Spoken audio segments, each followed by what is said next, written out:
Hi squad. In today's video, we're gonna be checking out the worst of Gen Z. Now, somebody that is a part of Gen Z, I know that my whole generation is doomed. Gen Z will be the fate of humanity. And I'm not saying that everybody in Gen Z is just a bad person and they're gonna be the reason that Gen Z goes down as the worst generation. I say that because there's people like this in our generation. People that get offended over the littlest things. People that will try to deplatform you for a joke. Or deplatform you because, well, you use the wrong pronouns. And the list goes on, right? But we're gonna be checking out a Twitter account by the name of Gen Z Moments. They post all of the idiots of our generation. Now this video is about to be very juicy, but before we do get into it, subscribe to the channel with notifications on. It helps out a ton, and yeah, without any further ado, let's get right into this. POV, me acting like being a bad driver is a personality quirk and not a public safety hazard. Now with the mindset that this woman has, if she runs over and murders 40 people, she's not actually murdering them, she's just showing off her personality quirk. You know, she's just showing off how relatable she can be, because you know, we all just run over and murder 40 people on a daily basis. Like, she's the type of person to be in the police interview room after blowing up a hospital in a primary school and say that she was doing it because she was trying to be relatable and it's a part of her personality quirk. Like, honestly dude, after reading that caption of that video, I honestly lost brain cells. Like, my IQ is officially at 4. Like, at the start of this video, my IQ was about 8, now it's 4. Your daily reminder that you don't use someone's neo-pronouns, you're neophobic. Trigger warning, bunny, hat, hair, jacket, boots, cranberry juice, mask, music. Now with that grammar, it seems like this person didn't graduate primary school, and the reason for that is because she probably got bullied out of primary school. Like, she was wearing this abomination of an outfit and people were straight flaming her, and she got bullied out and she never wanted to go to school again, so she got homeschooled, and because of that she thinks that if you don't use certain neo-pronouns, you're neophobic. Now personally, I don't have a problem with neo-pronouns, but if you disrespect me or get angry at me because I don't assume what your pronouns are, I have no respect for you. And because someone doesn't use your right neo-pronouns does not mean you're neophobic. That's like saying if you don't wear shoes, you're shoe-phobic. That's like saying that if you don't walk on grass, you're grass-phobic. It's stupid. Not everything has a phobia. One of my classmates called me a van-phobic slur today, so I bit her hand. Turns out her parents are lawyers and they might sue because she contracted tetanus. Sure she did. I'm so efferine and sick of mortals. A van-phobic slur, so I assume this person claims to be a vampire. And if that is the case, she can't be in light, right? And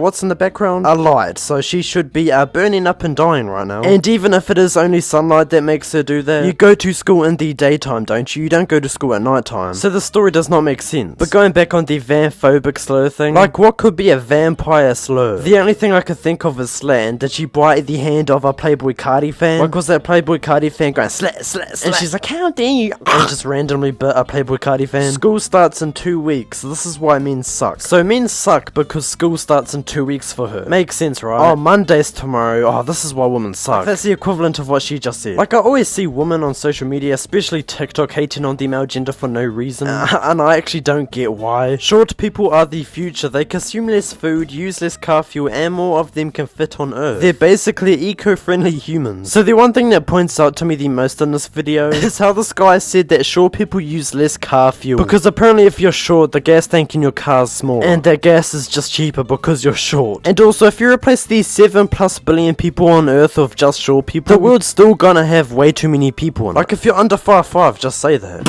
Why don't we attach ACs on airplane wings to cool the Earth and stop global warming? Maybe because physics and logic? Like, for whatever reason, I've been seeing things similar to this post all over my For You page on Twitter, of people saying we should all turn our fans on in the summer to cool down the Earth, and that all we need to do is put a bunch of fans in Antarctica to stop the ice caps melting. Like, yes, that's the generation we live in today. Now, if you enjoyed today's video, make sure to like it and subscribe to the channel for notifications. And you know what, boys and girls, dudes and dudettes, have a good day. No, make sure it's good. Have a good one and peace.